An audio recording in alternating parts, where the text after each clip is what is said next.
There are love letters, and then there are confessions. So raw, so overwhelming, they feel like lightning caught on paper. The letter you are about to hear belongs to the second kind. It was written in December 1909 by James Joyce to Nora Barnacle, his lover, muse, and soon-to-be wife, a letter so intensely intimate that it remained locked away in archives for decades, only published long after Joyce's death.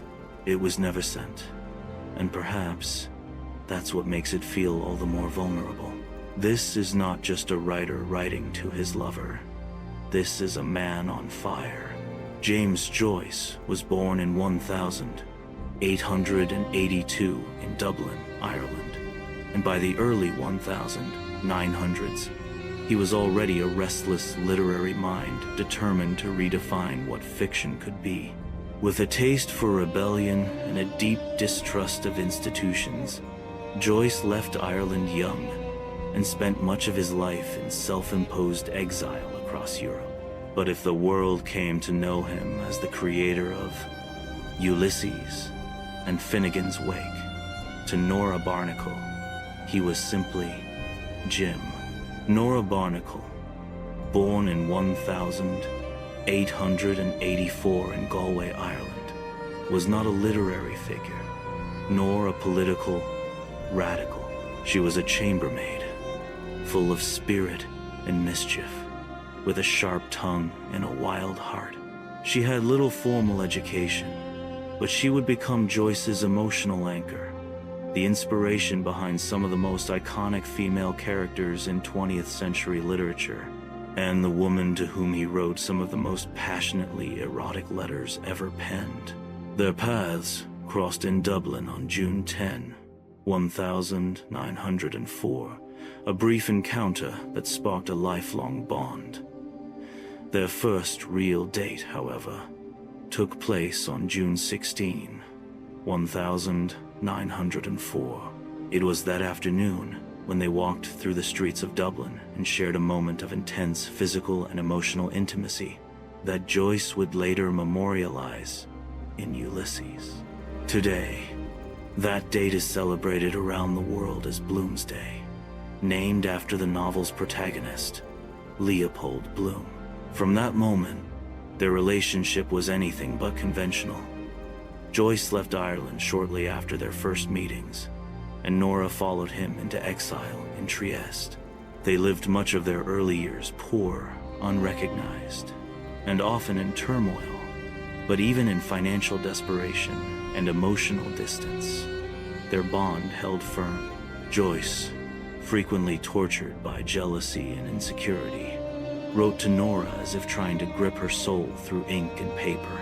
By 1909, their relationship had weathered 5 turbulent years.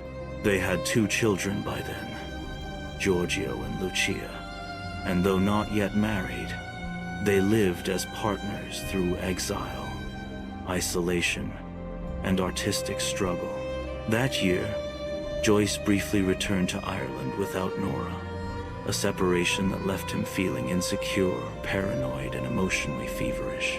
It was during that separation that Joyce wrote a series of deeply intimate, erotic, and emotionally raw letters to Nora, letters filled with longing, anxiety, and a near-obsessive need for connection.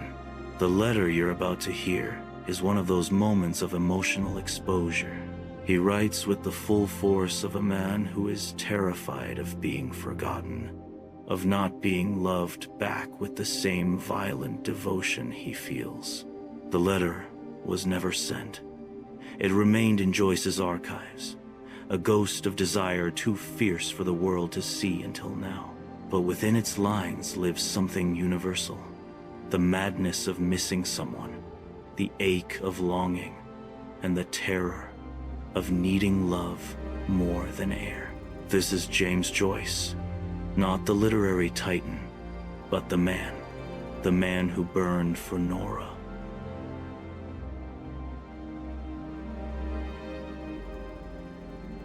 My darling Nora, I am writing to you tonight because my heart is so full of you that I cannot think of anything else. You are my everything. My joy, my torment, my life.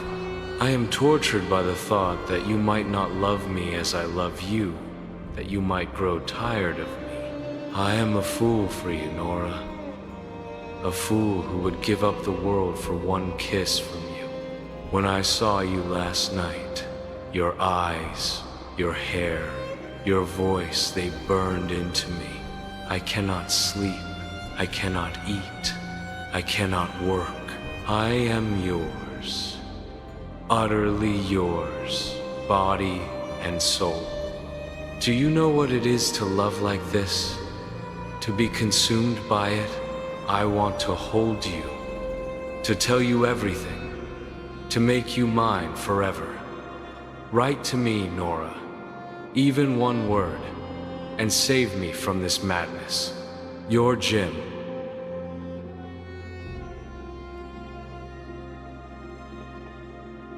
After 1909, Joyce and Nora's relationship continued to evolve through decades of movement, upheaval, and artistic growth.